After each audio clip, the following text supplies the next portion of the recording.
We are joined today by Nick Boddington, who's... Hi there. Hi there, how are you? Thanks for being here. Who is a single dad. Not single at the moment, sadly, ladies, but he will share his story with us about being a single parent. So, hi, Nick. Welcome to the podcast. Thank you for having me. Thanks for making the time. So tell us a bit about your journey as a single parent. Okay, so I was single for about a year after my relationship. I was married for 15 years, had 2 kids. Older at the time, my youngest was 12, 13 when we split up. And since then, I started dating, got into the dating game and met someone through one of the dating apps a year later. And then obviously to do with single parent dating, if I'd found this app then, it would have been amazing. Right. Because I think it was a really hard thing to navigate at that point. So at the time, going back, how quickly did you get back into dating?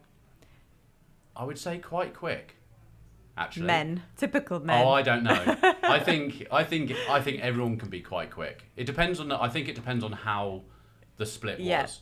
So how was your split? It was alright, actually. It came out completely out of the blue. So you had a 12-year-old and the eldest was? At that time was 19. Right. And how did they take and what was the kind of, was there shared custody? How much time did you spend? So the household wasn't a bad household. Yeah.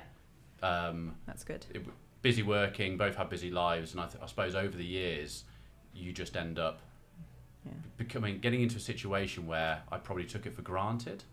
I think more. Right. And then the things that you would have been like earlier on in the relationship, I forgot to do.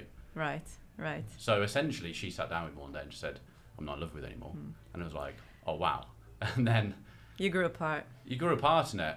But the funny thing was, even though it was a shock at the time, as I had time to think about that, it was kind of like, actually, that makes sense. Yeah, it does make sense. I think I should be more upset than I am. But then we had the pandemic hit, so this was just pre-pandemic, and it was like, right, we need to sort the house out, we need to do this, we've got to figure out what we're going to do going forward.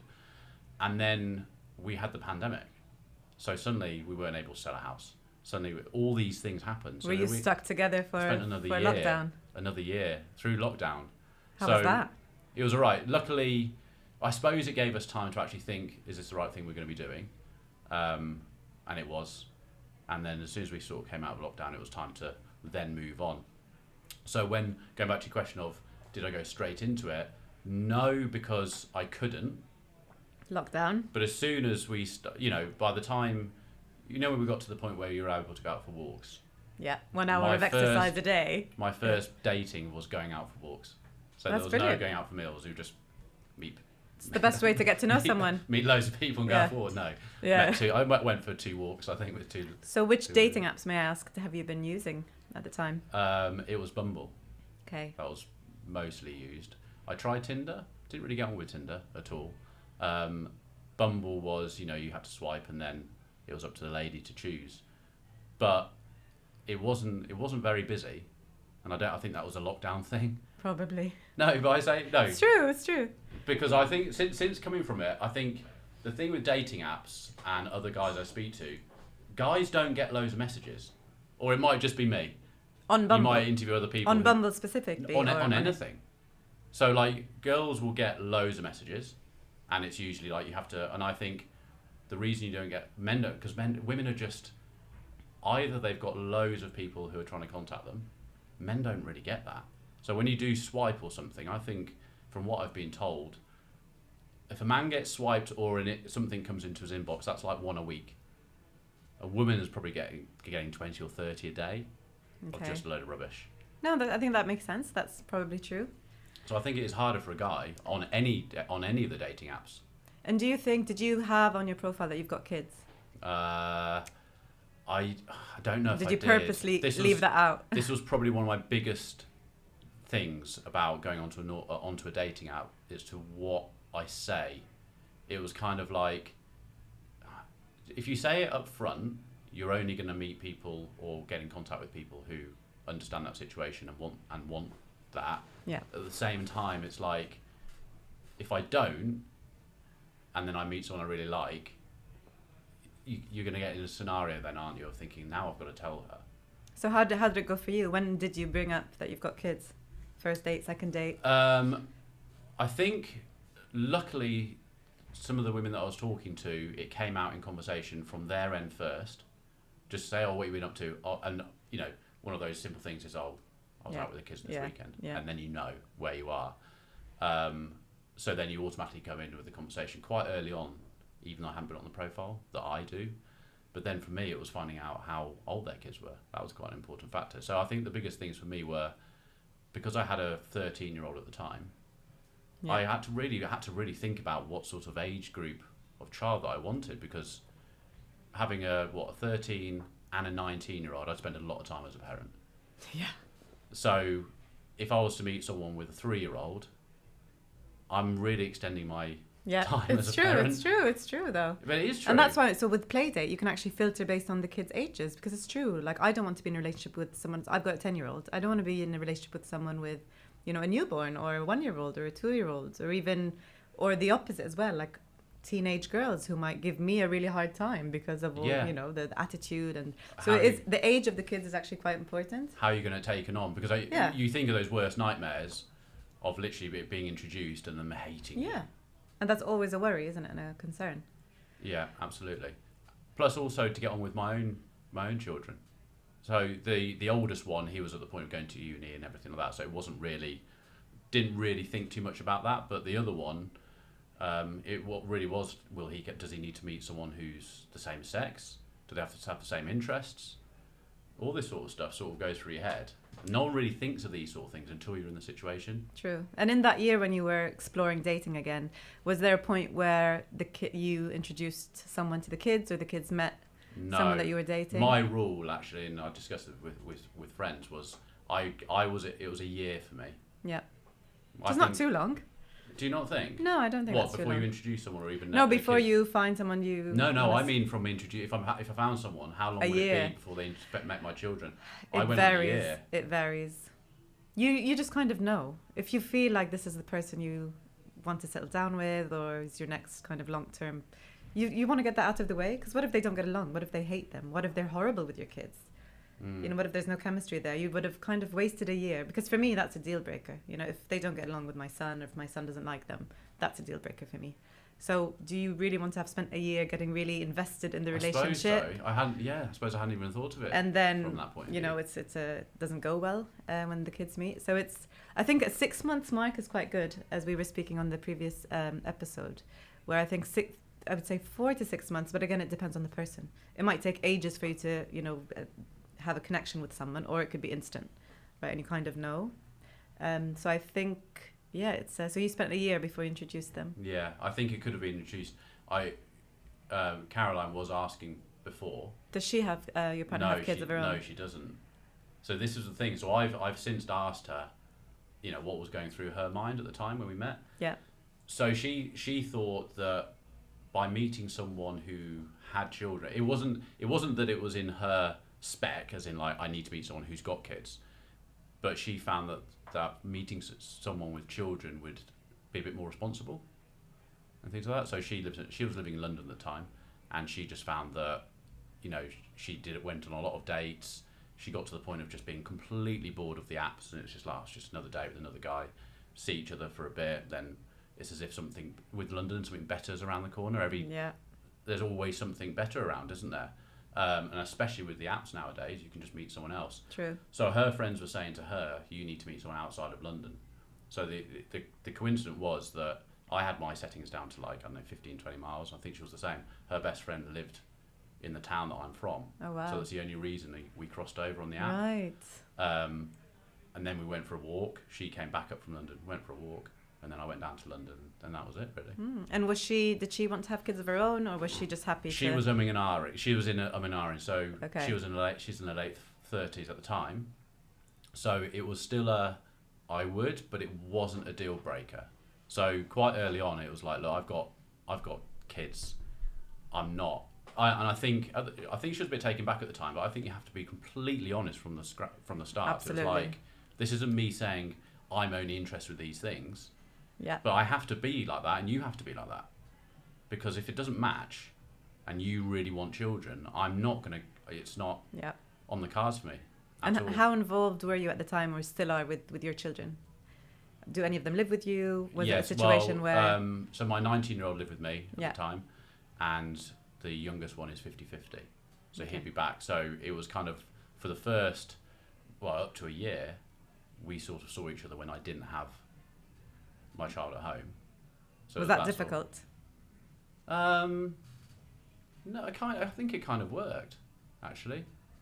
Yeah, it kind of worked. And I think, actually, at the end of lockdown, the reason... there's lots of different things why I think maybe it worked. Because she was a London girl and she was always out and got everything on her doorstep and hasn't got kids. I think in a normal circumstance, our relationship may have not happened. I don't think we would have had enough time to get used to each other having a week on, week off relationship. Because she would have been out with friends and probably met someone else. But because it was like, lockdown and come out, we were starting to do things were still closed, things just took a long time to get back. We had more time to get to know each other and then realise that there was something in the relationship. Okay. But I don't think it would have happened. I don't think, if we hadn't had that pandemic, I don't think I would have met someone who was single. I think I probably would have met someone with kids, because I just don't think it's harder for a single person to be with someone who's got children unless age comes into it, things like that. Or they have younger if I had younger children, then maybe I would have had another child if they were younger. And how did your kids take you bringing in a new partner? So my eldest wanted me to meet someone. So he's really mature about the whole situation when we split up. He knew that we weren't happy. Not that there wasn't any arguing, there wasn't any of that. He just knew the environment. So he found out quite early on that we'd started seeing people, and he was completely fine. He saw us happier. Yeah. As parents, and then it made his life happier. Yeah, happy parents, happy children. Absolutely. They say. So I'm really glad that we weren't in a relationship which it did harm the children. Otherwise, this would have been a lot harder to find someone and actually introduce them to the person. Yeah. Okay, and you did say that if Playdate was around at the time, you would have most probably used it. Why is that? As a single parent, why do you think you would have been using Playdate? Because you have. I've found that people who don't have kids, even when you were younger, because I had my kids quite young, no one understands what it's like to have kids until you have kids. They think they do, but they have no idea. They have no idea. So like when I had children young, none of my friends had kids when I was having kids, so they all started 5-10 years later. I was in my early 20s, and it was like, "Are you coming out Saturday night?" "No, I can't." "Why?" "Because I'm knackered tomorrow night." Because I don't really want to get up at 5 o'clock in the morning with a hangover. Do you know what I mean? So all these things. And they don't get it. I think even now it's amazing how someone without kids does not understand the tiredness, the responsibility, the amount of things you've got to do. You can't just watch TV and... There was this thing, I don't know, I watched the other day where it's like this, I don't know, meme or something about someone saying how tired they are and they're not parents. And it's like really grilling them about like, you know nothing about being tired. Like what? You just... had a late night last night and you've got so much work to do and that's it. Like, you have no idea what being tired means. It's constant. It's constant. So even now with 50-50, so my son's with me now. So even though he's 16 now, there's still, I'm hungry, doing this, doing that, weekends come, figuring out what to do. He doesn't drive yet, so, his hobbies still involve all that. And though you love it, you're still thrown into it. So even now that I live with my partner, she knows that we have it diarised in the calendar what weekends and weeks is here. So she'll be down in London this weekend. She's not always, but she doesn't even need to tell me about it. And it's good because the kids are older, so she doesn't feel kind of a sense of responsibility of kind of joining you in the whole parenting thing. So she probably doesn't really get involved. We call it my weekend with Felix. Yeah. And she's down in London for seeing friends for the weekend. That's my time to now get on with. Plus, I also keep it down to it's my time with my son. I think there's two. We do stuff together, but I don't want him to think, I just want to be with my dad at the moment. I want to go out with my dad for the weekend. Why is she coming? Was there any of that? There hasn't been. Luckily, no, there hasn't been. But I've been really conscious of that happening. And what do they refer to her as? Like stepmom, or is it just Caroline? I don't think they even think about it. Really. My son lives with, when he's with his mum, she lives with her partner, and he's got 2 kids, younger children. It's funny, he doesn't even talk about it's as if they don't even Insignificant. exist. Yeah, completely not even on his radar. Wow. It's weird. It's really weird. But then something strange happened the other day where I dropped back and I've never been into the house. And he was like, "Oh, Dad, come and have a look at my bedroom." I was like, "I can't." They weren't even there, so it was like, "I can't." Bit awkward. And that wasn't a nice thing to say, because you're trying to keep everything as real as possible, and as and then you normal say, as possible. "I can't come to your bedroom because it's Dan's house." Yeah. Is weird, and he'll be like, "My dad can't even come into my bedroom unless he's got permission from the other guy who lives here," which is weird. That is weird. Yeah.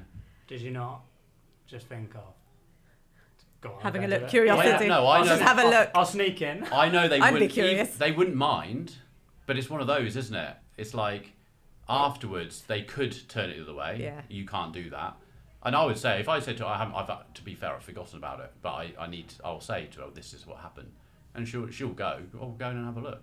Yeah. But it's another guy's Yeah. house, isn't it? You're being respectful. Yeah. So there's space, I guess. So in these sort of things, you are trying to keep everything as normal for your children as possible, but little things like that make it come back out again that it's not. When you and your ex split up, now I know you, Nick, so it's quite hard for me to pose these questions without saying names. Something that Nevine and I were speaking on the last podcast with Aoife about, which was loneliness. So obviously, because you split at the time with Felix 50-50, you've gone from a household which is they're there all the time with my wife for 15 years to then actually I'm in a new house and I'm by myself with no dogs, no kids, no wife. Like, Isn't that the man's dream? Isn't that a man's dream? To be fair, it is a man's dream. Yeah. Like, what are you talking about, James? Yeah, no, it is a man's dream. Bachelor pad. But you get bored. I think in any situation in life, whether it's you want to move to another country, the grass is always greener. And I think it comes down to that. You're so used to 19, 20 years of serving other people, which are your children, because you're essentially their servant until they leave home.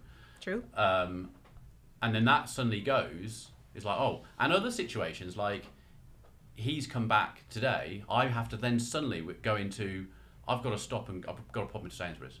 I've got zero food in the house. There's nothing in the house because I just eat what I need to eat. So now suddenly he's like, there's no food. So now there's going to be a whole load of food. I have to think about what's going to get eaten, what's not going to get wasted. It's mad, but yeah, to answer your question, it is nice just having the whole thing done. And it's kind of like, I can just now... Some people say that your life is actually sometimes quite good once you've separated with someone, because you have the best of both worlds. If you're going 50-50... Yeah. You got your have me time. You have 25 weeks off a year from being in a family environment. You can go on holidays, you can go away for the weekend, you can go on nights out. It's true. And then when I have a weekend to myself, so we've reached an arrangement where he's with his dad every other weekend.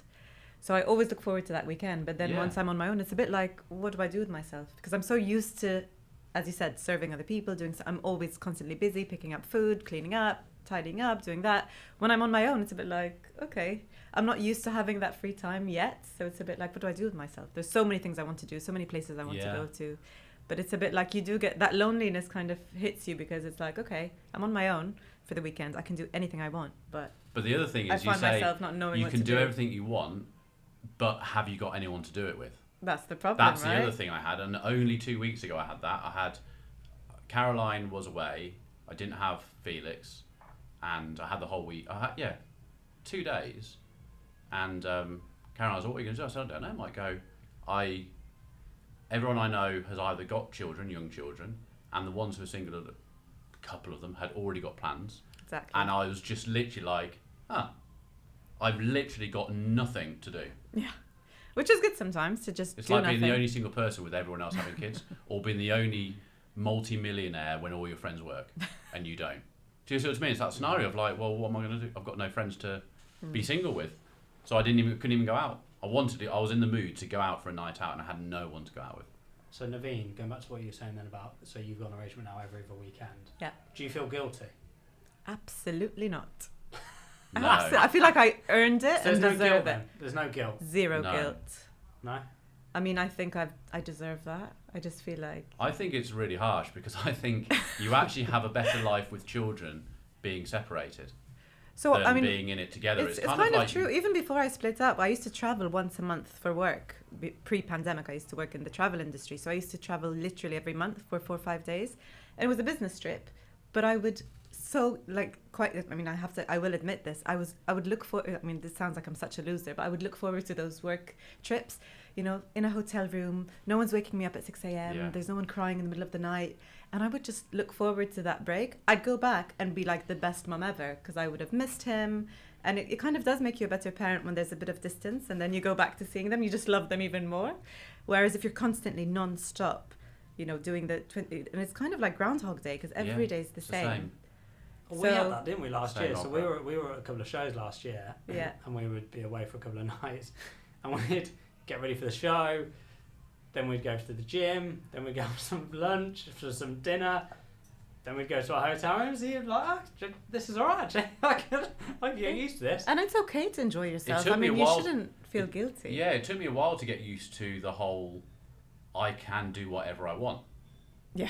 Even like when we've been, like you said, when we've been doing stuff together, and I'd be like, oh, better say what I don't need to say what I'm doing.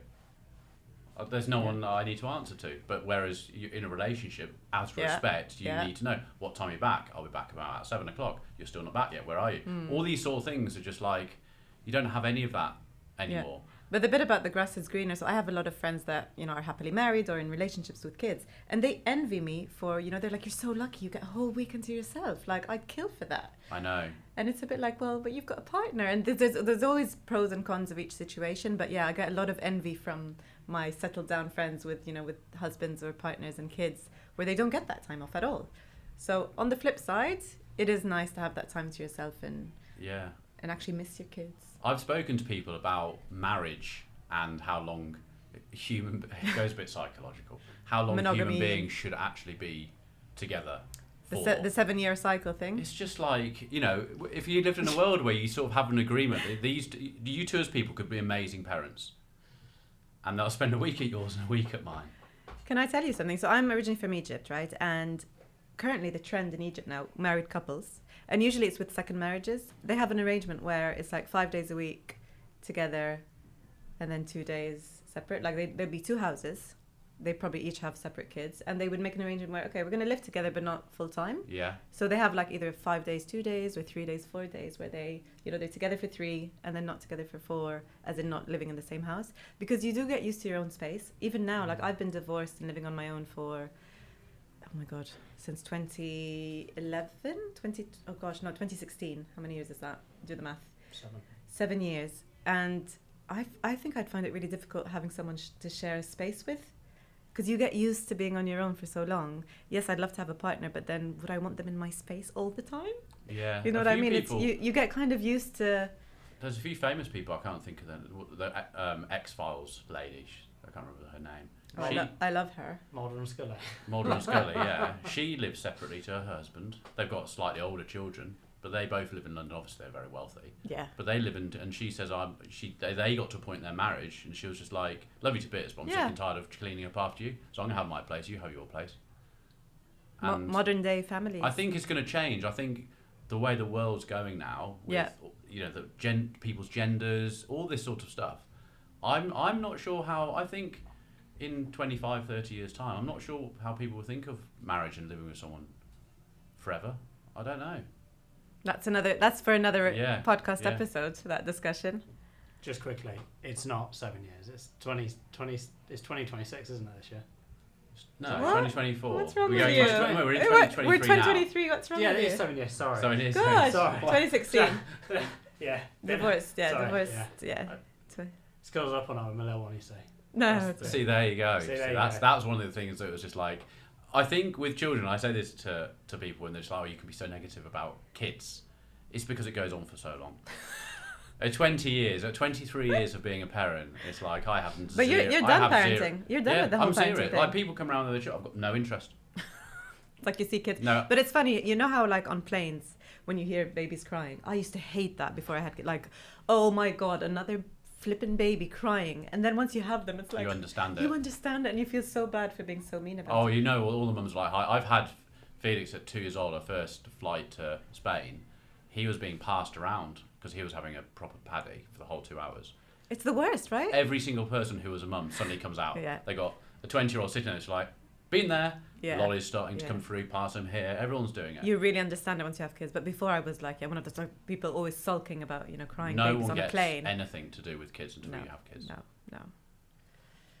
What else should we talk about? Nick, what's your most... Actually, this one's good for you, actually, which I've had this earmarked for you. What's your most embarrassing moment as a parent?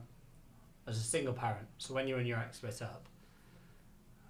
It's going to involve Felix. Most embarrassing thing? I don't know if I have any embarrassing for me?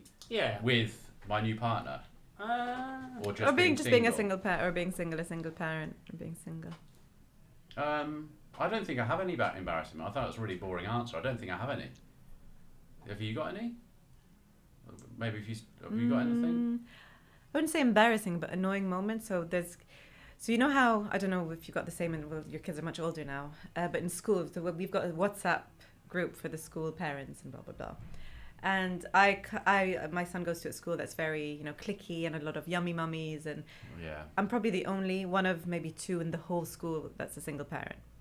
So they've all got, rich husbands, they do coffee mornings, yoga mornings, blah, blah, blah. And I'm pretty sure they all socialize. I'm never invited to these social outings, and I would never go as a single. I just feel a bit kind of like weird going to these things where everyone's a couple and I'm just, showing up as... I don't have the confidence to do that yet.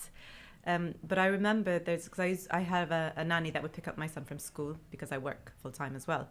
And I remember this one time picking up my son from school because my nanny was ill. And all of the mums were like, oh, like, how nice of you to show up. Really? And I was literally about to kind of, thinking just the world to swallow. You know what I mean? Yeah, oh, that's really sweet that you're here for pickup. Do you know what? Have you seen that? I was so angry by that. Have you seen Netflix, Motherland? I love Motherland. Yeah, that's what it is. So true. It's so true. First or second episode when she's the best. Because you haven't got to that point yet, have you? And it's like, well, sorry, when school starts, that's when you suddenly get to the point of meeting, no matter what school you had. So, like, Josh was at a place called Brookhurst, which is other end of town. It's a state school. It's a really nice little state primary school. But you've still got the Range Rover mums turning up. Yeah. And it is exactly the same. It was my saving grace during lockdown. Like, Motherland just has every single episode. I've watched it probably 3 times. We watch it. So good. Much most evenings. Actually, it was only because I mentioned to you the other day. I was like, have you seen it? It's absolutely hilarious. And it's true. It's absolutely true. It's so true. It's really hard being, I would say... It's like, well, I'm sorry, I work full time. I don't have a rich husband. And, I'm the breadwinner and the mum and the dad. And, I am at pickup. I think it's half of them, if they're to be completely honest, they should be single and separated in their relationship because he's probably never around. And it's the money that's kept them together. But it's those comments that I wouldn't say it's an embarrassing moment, but it was an annoying moment. Like, if we weren't surrounded by schools and probably teachers, I might have gotten physical. Yeah. Just might have gotten physical on that one. But it's a bit like... There's no need to say it's very passive aggressive, right? It's like, oh, like, you decided to be a mum today. Like, how nice. I know.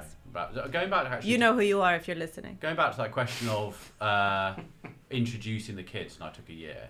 It was actually... Just remembered, so it was actually, from Caroline's point of view, because I was still, like, she wanted to meet the kids a lot sooner. She did? Yeah, and I was like, oh, I don't know. Why do you think that was?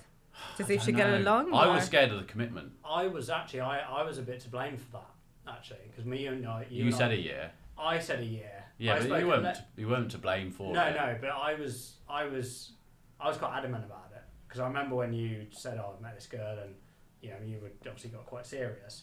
You were like, oh, when should I tell them? And we were speaking about it, and I was like, well, you don't want to introduce, and again we spoke about Aoife, which is you don't want to introduce them to someone, and then they go, and then you meet someone else, and then they go again. Yeah. And I was like, realistically, it's going to take, because of the obviously how it works with you and Felix with the sort of 50-50 and time of work and stuff.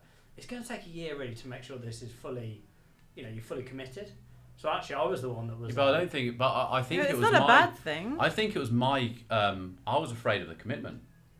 Oh, for you. So absolutely. you were afraid of being. So you felt like if she meets the kids, then that's kind of locked in. I was really excited to be single again.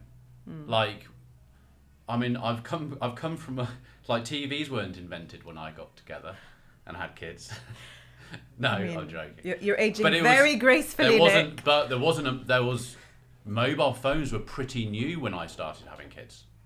What are you talking about, Nick? It was mobile phones. I got my first mobile when I was 22. I was having my first child at the same age. Okay.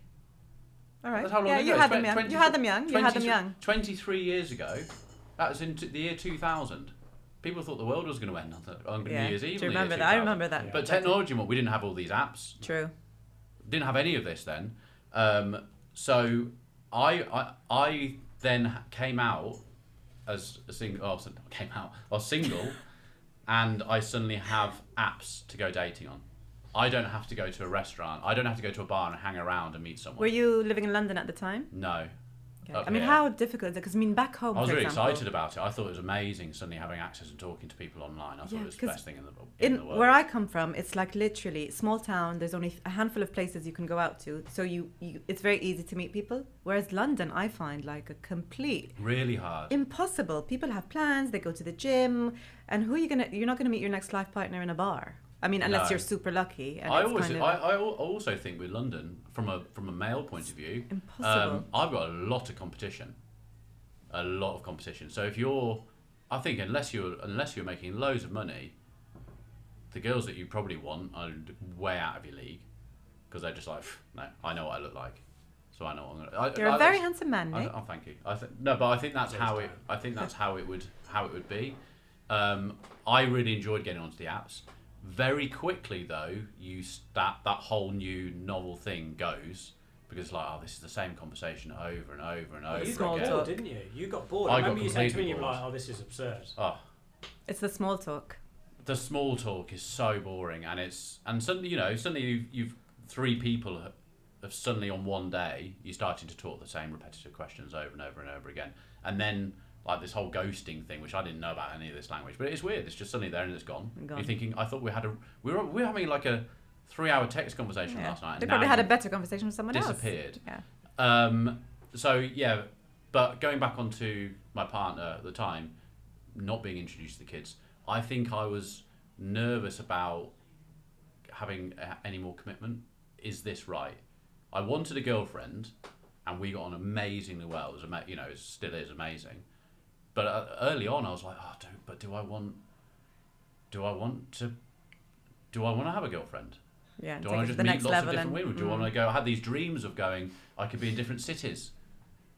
You have all these things that when you're in that marriage and you're coming out of it, I could go away once every 6 weeks for a weekend, meet different people. I've got apps to join the whole world up together, and now I'm going back into a relationship. Yeah. And at what point did you know this is right? It's time for the kids. Just because, mainly actually, when she met the children, when she was living in London still, my eldest wanted to do an internship in London. He lived with her for 4 months in London to help him get into London. So little things like that. So he's in London now. He's got a really good job. And would that have happened if she didn't live in London and have that access, where it's more of a daunting thing of, I'm going to go down to London now, look for a job and work. The fact she was there and she was like, oh, just stay here until you find a job. Okay.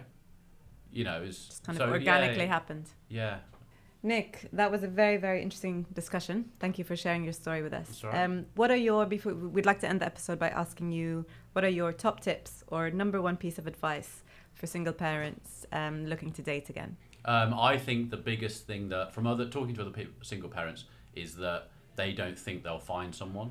And I think with the apps that I use, like Bumble and things like that, there's so many people on these things in so many different situations that I think people are actually quite anxious of not finding the person that they're going to find, or is it going to turn into something, or will I find that you always find love again, don't you? You think? I think so. You just got to find. You just end up. I think if you're looking for it, it's hard. But the thing is, when you're on lots of these apps, you're going to look for it, and then you're going to be disappointed.